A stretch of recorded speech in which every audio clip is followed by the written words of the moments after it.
ఇక్కడ సంక్రాంతి పండుగ అంటే సకినాలు అవి ఇవి వేసుకుంటారు. అప్పాలు అయితే ఇక మా ఇంట్లో అయితే అప్పల ముచ్చట తీస్తలేరు. ఇంకా వాళ్ళకైతే తినారట అప్పాలు అయితే. ఇక మా వాళ్ళకి ఎక్కువైపోయినాయి అప్పలు.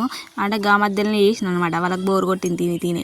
ఇక్కడనైతే మరి ఏం తింటారా అంటే బూందీ అయితే తింటారట. ఇక్కడ స్కూల్ కూడా స్నాక్స్ లెక్క అయితే అవుతుంది అని అయితే ఇక మామని బూందీ కొట్టంటే ఇక బూందీ అయితే నాకు కొట్టరాదు అప్పాలంటే ఈతగానే ఇది ఇక్కడ నాకైతే అన్ని తెచ్చి ఇచ్చిందనమాట. ఇక మొదలు పెట్టుకున్నాను నేనైతే ఇక్కడ పొయ్యి కాడ.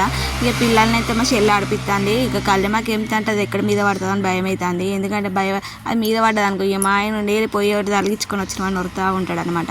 ఇక ఇక్కడనైతే కలుపుతూ ఉన్నాం ముచ్చట్నైతే. ఇక చీరనైతే వేసింది బేషన్లో కలుపుదామంటే అలా వాడతలేదు అయితే. ఇక చీరనైతే వేసి అందులోనైతే ఇక మసాలాలన్నీ కలుపుతాను. అల్లం వెల్లిగడ్డ ముద్ద కల్లెమాక పల్లీలు కారము ఉప్పు అవి అయితే కలుపుకున్నాను అనమాట. ఇక కలుపుకొని మా వాళ్ళు అయితే పక్కకుండి చూస్తూ ఉన్నారు. ఇప్పుడు పడుతుంది ఇది ఎప్పుడెప్పుడు నోట్లో పడాలని చూస్తారు. ఇక్కడనైతే ఇక డబ్బలకైతే ఎత్తాను ఇక వంచుకోవాలి కదా ముగ్గురం. ఇక మా వాళ్ళకైతే మనిషి పెట్టిన ఇక సూపర్ సూపర్ అంటారు. ఇక్కడనైతే నచ్చితే ఒక లైక్ వేసుకొని షేర్ చేయండి కామెంట్ చేయండి. Okay bye bye.